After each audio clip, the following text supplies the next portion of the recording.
For the first time in my channel history, I will be making a positive Los Angeles Lakers video. At least I think so. The only reason why is because the Lakers have been a top 4 team in basketball over the past month, and now a team that looked to be uncompetitive in the grand scheme of things is now looking as a premier contender. So today, I wanted to talk about the Lakers and determine whether they are a true contender or if they are just in a honeymoon phase with the Luka Doncic era. If you are new to the channel, this is my weekly recap in case you missed it, and we will be discussing the Lakers along with other major storylines from Week 19. We all know why the hype around the Lakers has reached this level, as it is pretty much all because of the Luka Doncic acquisition. If it weren't for it, the Lakers would be running back essentially the same team from the previous 3 seasons for another year.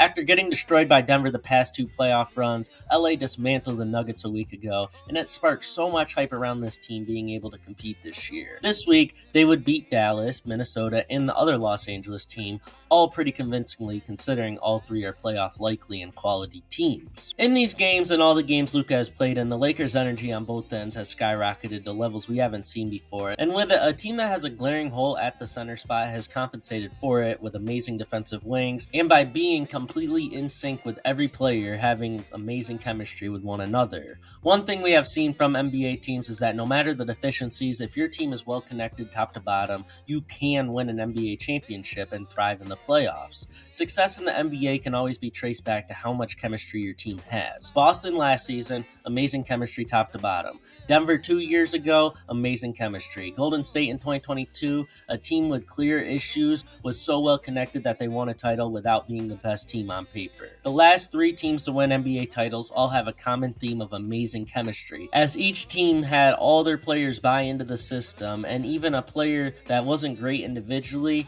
could have played great in the system, causing them to thrive and eventually win a championship because they bought into that system. Right now, the Lakers have an established system in the Luka era. This system is easily a fast-paced, high-flying, run teams out of the gym type, and this system has been successful in today's game. The Lakers are shooting threes at a high clip, and they're running teams out of the gym in transition, and the amount of trust that has been instilled into their players that tend to struggle offensively has been corrected. Luka and LeBron have generated so many wide-open shots for their teammates that the confidence of a Jared Vanderbilt from 3, for example, has grown as he gets implemented back into the rotation. Jordan Goodwin, a lower-grade Bruce Brown, has been playing out of his mind in this system. Austin Reeves, he is getting the easiest shots of his life as an already established offensive player. Jackson Hayes, who wasn't even considered a viable center option a month ago, is now thriving as a starting center in the NBA. You cannot make up how much the system has allowed the team to grow at its weakest parts offensively. In the half court, Luka and LeBron are too dominant to stop right now, and with the playbook of JJ Redick, there seemingly seems to be no way to stop the Lakers' offense right now. This offense is championship caliber if I've ever seen a championship caliber offense. Defensively is where the questions come for LA, as they have dominated games very early and established leads in double figures, but they also have allowed teams to get back into the games despite eventually winning. Not being able to consistently get stops is where the issues are coming from in those games, as LA has 3 players who are not the best defenders starting and playing heavy minutes together. Luka, Doncic, LeBronJames, and Austin Reeves are not the greatest defenders, and even Rui Hachimura and Jackson Hayes are not the best on that end of the floor too.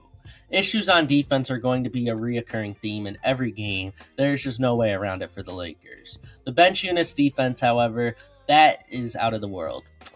Jared Vanderbilt and Dorian Finney-Smith, and one of them hasn't even been fully placed back into the rotation since getting healthy. When it comes down to it, Lakers are going to have good defenders, and it is just going to come down to how much LeBron and Luka embrace that end of the floor. If the offense wants to maintain its high pace, it must generate the speed from the defensive end of the floor consistently. But at the same time, they do not need to rely on it, as the half-court offense for LA is going to be too much for virtually every team in the league. So, is the defense a concern? Yes, but to the extent that you would think, considering off a first glance who is on the team, no, it's not that bad, especially when they develop and put systems in. Considering everything we've seen from the Lakers on both offense and defense in the Luka Doncic era, it is clear that the defense will have the questions that are just guaranteed to come up. There's no way around it. But at the end of the day, If the team remains connected how they have been and even build on it, there is no reason why the Los Angeles Lakers won't figure out how to get stops in crucial moments, and nobody is going to have a real answer for Luka and LeBron outside of maybe OKC and Boston.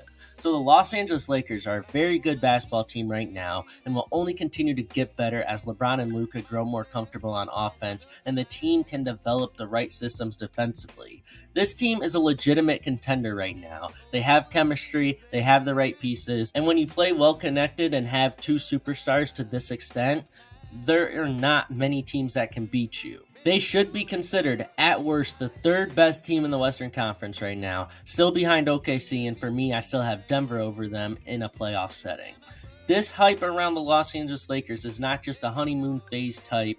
The Lakers are real contenders and will continue to be so. So I fully believe that the Lakers could win an NBA title this year. And I normally am a Lakers hater, and I'm saying that, but this team is that good. Cannot make a weekly recap this week without talking about the 76ers, as much as I do not want to talk about them. They did win a game this week, but Joel Embiid is out for the season as he works on figuring out his knee issue. Paul George is no longer podcasting this season, and that is probably a big reason why they were able to beat the Warriors. I don't understand why they are looking to make the playoffs at this point. They might as well just get their own pick because realistically, they won't make the playoffs. And if they don't finish at a certain place, they won't even get their own pick this year. They have horribly handled the 2025 season, and even before that, the 76ers have been handling everything terribly, and it is really sad to see, as the potential of this team was crazy before the year started, and now they're just the most pointless team to discuss in basketball. Rapid fire topics now. Anthony Edwards received his 16th technical foul of the year and was suspended a game, causing the Wolves to lose to the Jazz. I'ma just say it. Anthony Edwards is out of control right now in terms of attitude and crash outs. Not a positive for him and the Wolves, and it cost them a game they should have won. Stephen Curry had a 50 ball this week in Orlando, but the team without Jimmy lost to the 76ers, who hadn't won in a month.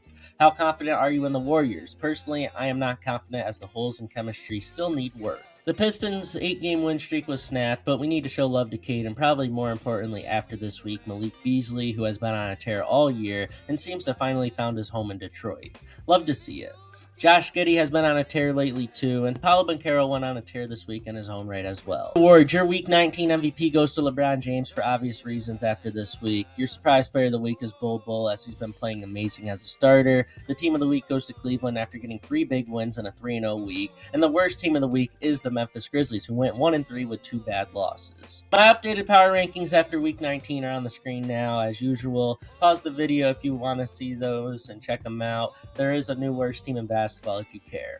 If you want to watch last week's episode in case you missed it, click on the video on the upper left, as the main topic was the New York Knicks being frauds. And if you want to see my 8 boldest predictions for the remainder of the season, click on the video on the upper right. Y'all stay safe. Have a good one. Bye.